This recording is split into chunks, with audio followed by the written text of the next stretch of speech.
128-bit system, the Dreamcast. We put it through the test. Will the new console live up to the hype? We go to the experts to find out. We look at the hardware, the machine's new online capability, and the games being released at the system's launch. Plus, we examine the future of the Dreamcast. Will it take the lead in the console wars? Stick around to find out, because it's game time.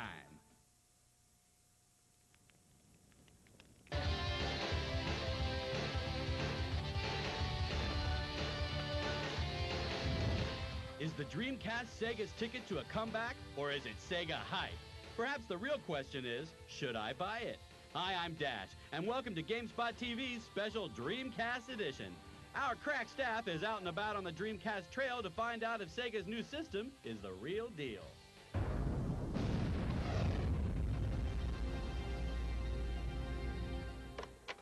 The Dreamcast, Sega's new game system, is only about 2.5 inches high and 7.5 inches wide. But this little gray box holds the faith of a company and the future of an industry. For the next few months, it will be difficult to miss the hype surrounding the new game system.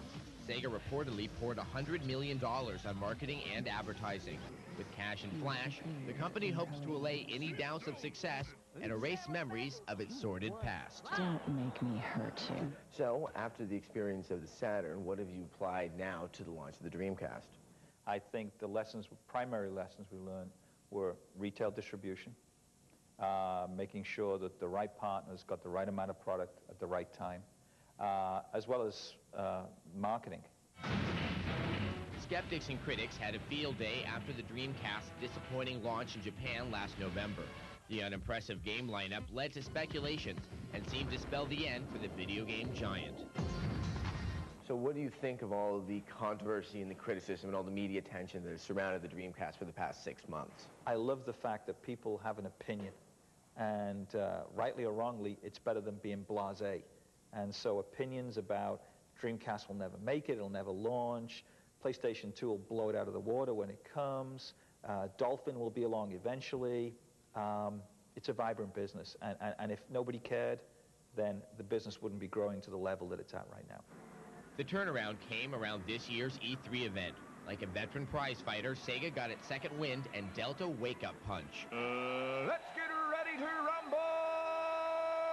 Showcasing over 40 Japanese and American titles in its booth, Sega made skeptics do a double-take and turned doubters into believers. VideoGames.com editor Jeff Gertzman was one of them. Back when the system came out in Japan, I mean, the launch lineup in Japan was weak. The games that were coming out, you know, even months after the system was out in Japan were also pretty weak. But, I mean, the U.S. lineup is really stellar. It's like every single journalist in this business said, you know, if Sega doesn't come out with the biggest console launch in history when it comes out in the U.S., they're dead, they're finished, they're over. But they did that. The Dreamcast is expected to launch with 16 titles, ranging from sports to fighting. Judging from the smiles, grins, and yahoos from several game editors, the U.S. game lineup will be far better than Japan.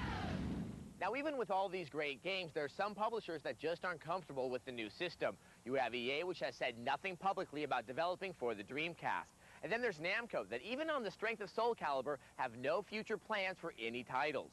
Then again, there's some other companies that are far more comfortable. I think it's a great system. I think there's a very unique opportunity for Sega right now to come back, much like they did with Genesis, and make an impact, have an impact on the market. And again, it's a question, can they sustain their marketing effort through the fall? Capcom plans to deliver 3 Dreamcast titles this year, and 1 slated for early next year. Changing attitudes? Yes. But Sega and the Dreamcast face other issues and hurdles that could steal away some thunder from its U.S. launch. The much-anticipated Final Fantasy VIII for the PlayStation ships the same day as the Dreamcast launch. Sony and Nintendo just dropped their system's prices to $100, and the abrupt departure of its U.S. president are raising some eyebrows. But if you're a gamer who just wants to play the best games money can buy, these issues should be invalid. What do you say to the viewer that doesn't have that much cash at their disposal and they're looking to only be able to get one of the next generation console systems? Do they wait for the Nintendo and the Sony, or should they go ahead and get the Dreamcast now? They should steal a bunch of money from their parents and run out and buy a Dreamcast. Man, stay off the light speed. My bad. Based on what you've seen of the system, would you buy a Sega Dreamcast? Have you already ordered one? Visit the GameSpotTV website and take our Dreamcast poll. If you'd like to learn more about the Dreamcast, go to the Dreamcast dossier feature on videogames.com. Coming up on GameSpotTV, Sean Smith from Electronic Gaming Monthly examines the Dreamcast hardware and peripherals. And we run down the top games for the new console. With rendered graphics reaching new heights, who's been concentrating on gameplay? All this and more when GameSpotTV returns.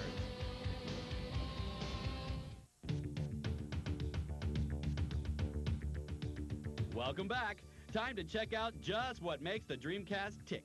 Can the system withstand the test of time, not to mention long hours of gaming?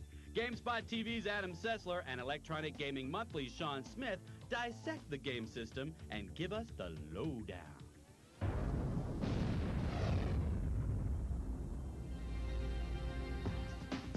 Well, you've seen the games and you've heard all the hype, but now let's check out what's driving the Dreamcast. We brought in Sean Smith from the EGM all the way from Chicago. How's it going, Adam? It's going really well. Now, what are you making of the design of the Dreamcast? Well, it's pretty straightforward. I mean, it's just a gray box, but I like it. We've got the 4 controller ports in the front for multiplayer games, a couple buttons on top. There's nothing really cluttering the system. One thing I'm concerned about is the fan. The system tends to get pretty hot, so I think there may be some heat issues in the future. But overall, I think it'll get the job done.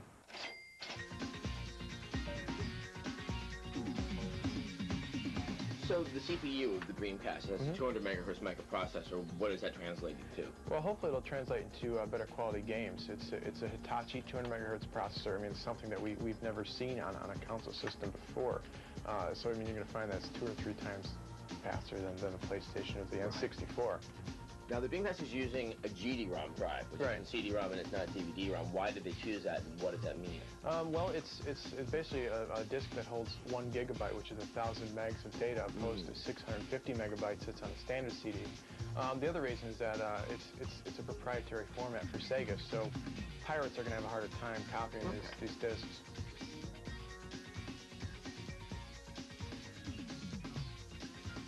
Now, the operating system is Windows CE. What's that going to do for the Dreamcast?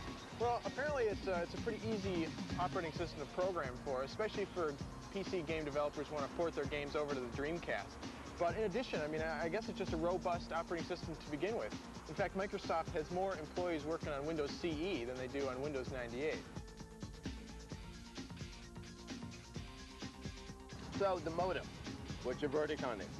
I think it's the most exciting part of the Dreamcast at this point. I mean, it's a 56K modem. Console gamers have never had anything quite like that. And with the ports expandability, I mean, you can put an ISDN modem, a DSL modem, or even a cable modem in there in the future. It's really going to open up a lot of doors for online gaming for console gamers. So expandability, what's the potential for the system to grow? Well, since it's based on a Windows CE operating system, and it's got all kinds of ports for expansion, I think the Dreamcast is going to places where console game systems never gone before. But real, bottom line, when are we going to have to see a new console system? Well, you know, 4 or 5 years from now, I think the PlayStation's been around that long, but another thing to consider is that 4 or 5 years from now, console gaming is going to be a lot different. And I think, at least in part, it'll be thanks to the Dreamcast.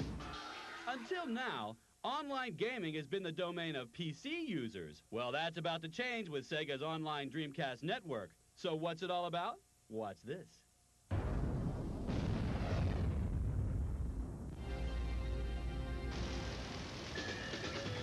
We believe in the power of the internet and the power of social gaming via the internet. Oh, yeah! By including a 56K modem in every Dreamcast, Sega has set the stage for a revolution in console gaming. Peter Moore, Sega's Senior VP of Marketing, believes that the Dreamcast will push console gaming further than it has ever been. We do not believe that in-home gaming will stay the same as it has been over the past few years. Internet will be the future of gaming. The internet opens so much promise for global gaming, and that's a major part of our strategy going forward.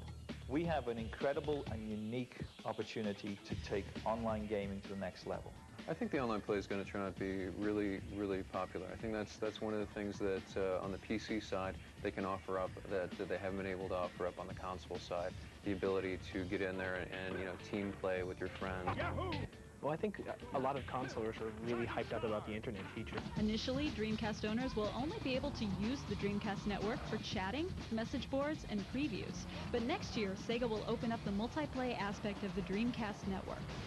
With the impending release of the PlayStation 2 and Nintendo's Dolphin, Jeff Gersman of VideoGames.com believes the Dreamcast network is essential to the system's future. Provided that the connection speeds move up, it will be very crucial. If it stays at 56K, it's like that's good enough for certain games, but some first-person shooters, you're not going to really see optimum performance. Racing games, you might see a little lag here and there. But if they can get the speeds up, if this whole network that they're supposedly building for online support works out, I think it's really going to bring a lot to the gameplay. The quality of the games look really good. If Sega can make sure the packets are fast so the games appear fast on your console side, everyone's going to jump on every internet game that comes out as it comes out to the market. So how will Sega's new direction in console gaming influence the gaming industry? Joe Fielder from VideoGames.com believes it will be a directing force in future game development. No, I can definitely see that driving the direction of the games. I can see the more developers find they can do with the online component of the Dreamcast, the more they're going to develop into it. You might see games like Quake 3 Arena, where the single-player side of the game is a lot less important than the multiplayer, where it's really designed for multiplayer. I think the modem is pretty significant, where multiplayer is the in thing now. And it has been on the PC, so it's going to be even bigger on the Dreamcast. Did those last segments whiz by a little too fast? Come by the GameSpotTV website at zdtv.com and check out our Dreamcast online and hardware specials in streaming video. Coming up in our Dreamcast special, over 15 games are being released with the new 128-bit console system, but which ones do you want to spend your cash on? We run down the top 5 to break your piggy bank for when GameSpot TV returns.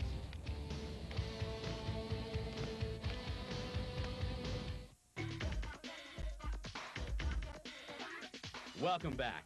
So the Dreamcast itself looks pretty solid, but what about the games? We spoke to the editors at VideoGames.com and got their favorite picks for the Dreamcast launch.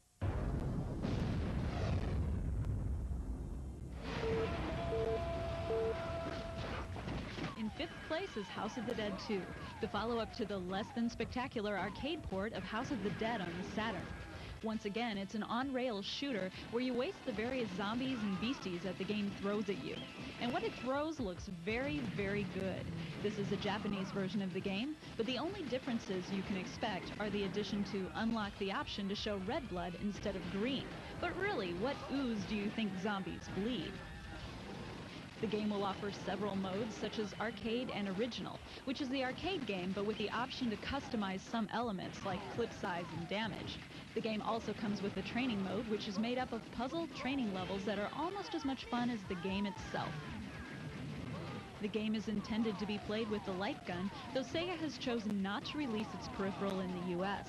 Third-party guns, however, will be available at the launch.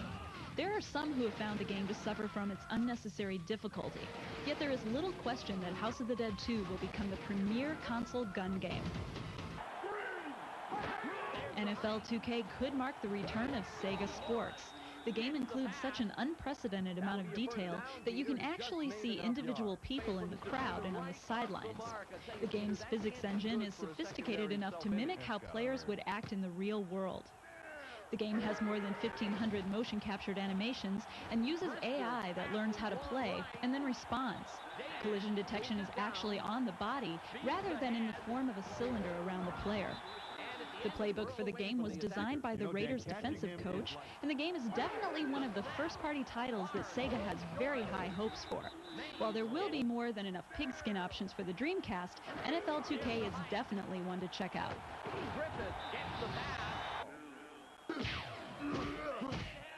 Ready to Rumble, despite what you may think, is unquestionably one of the stars of the Dreamcast launch. This over-the-top boxing game comes with 2 modes, Championship and Arcade. Championship mode is a single-player mode that lets you take a boxer from the bottom of the ranks to the top of the list. Arcade mode is what you'd expect, straight boxing. The game's controls are exceptional and simple.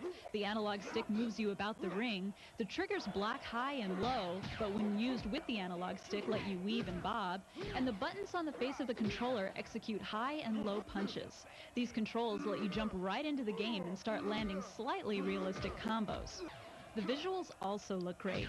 There are more than 120 facial expressions, so you'll know when you're on top and when you're really hurt. Blood and sweat fly off the bodies, and the crowd actually looks like people rather than a bad impressionist painting. Even if you've played boxing games in the past, there hasn't been anything like Ready to Rumble in a long, long time, and it sets a welcome and brand new standard for the sweet science.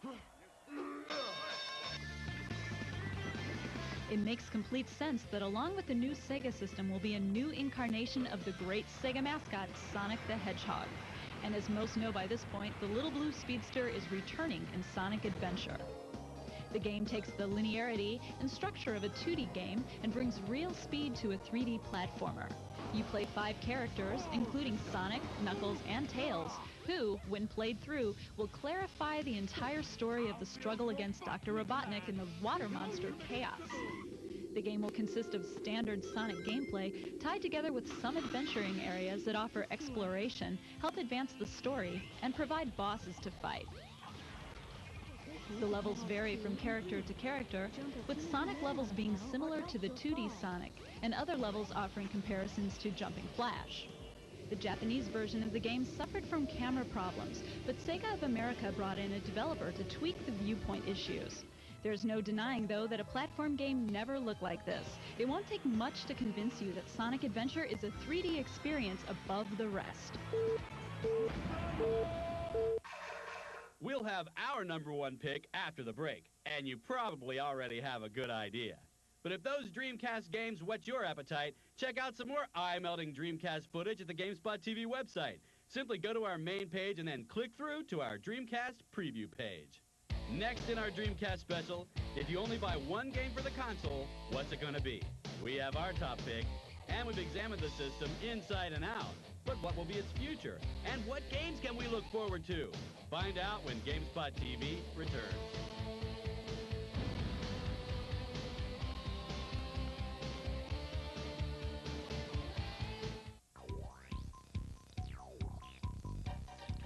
Welcome back. All right, it's time to fill you in on what looks to be the top game launching with the Dreamcast, and it should come as little surprise.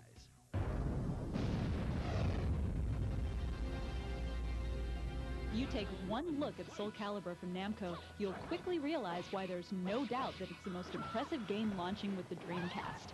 This follow-up to Soul Blade is a game that even exceeds its arcade counterpart in every way imaginable. The game's graphics enhance the arcade versions with improved polygon counts and high-resolution textures. Each character moves around the stage looking tougher, larger, and more solid than before. Details like hair, clothing, and accessories all move together in rhythm with an extremely realistic physics model. Not satisfied with just improving the quality of the characters, the programmers also added new animations to their movements. There's muscle flexing in the game now, so you'll see like certain parts of the body when they're doing moves, or he's coming out with a sword, you'll see, muscles kind of ripple and flex and things like that. It's really pretty amazing to watch. The stages themselves complement the characters with 3D backgrounds and ultra-high resolution, and the game also comes with additional moves not found in the arcade. The good looks are matched with controls that benefit from their similarity to the PlayStation controller. The need for precise input makes the D-pad preferable, but the game can be played using the analog stick. Response times are right on the money, with the only problems found in the character Maxi, but they can be overcome once you anticipate his quirks. Characters in the game include members from the original roster, with newcomers that are primarily enhanced clones of the characters they replaced from Soul Blade. The house that Pac-Man built has outdone itself by taking the best fighter in the arcades, improved it, and brought it home for under $50. This is the game to show the world just how powerful the Dreamcast is. Namco, this will be their first and probably one of the few Dreamcast games they'll do if they are going to do any more. And they really went all out on the system. Simply put, Soul Calibur is an essential addition to any gamer's collection. If you can't get enough of Soul Calibur, don't worry. Here's our Dreamcast special intro pick.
seen the top 5 games of the launch. Our next segment will give you a taste of what's to come after the launch.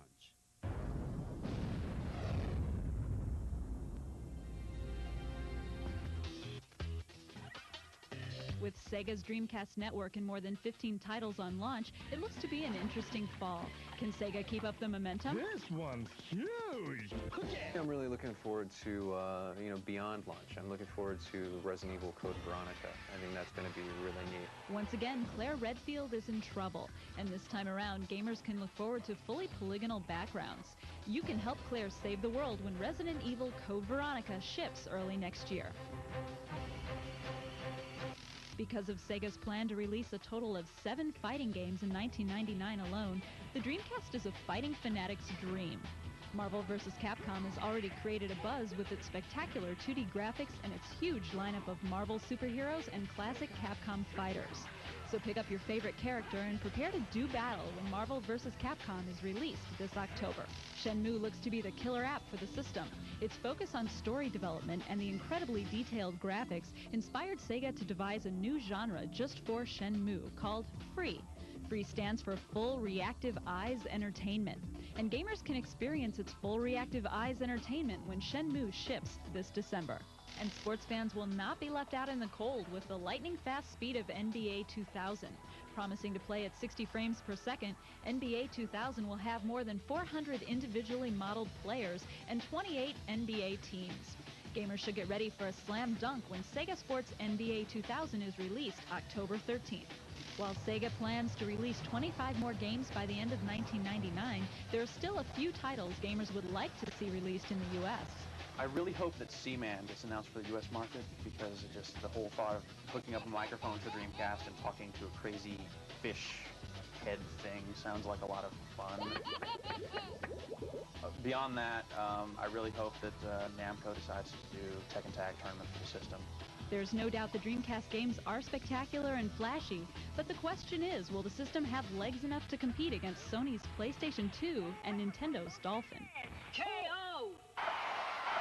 Sega has announced that Seaman will be released in the United States, though a date has not been set.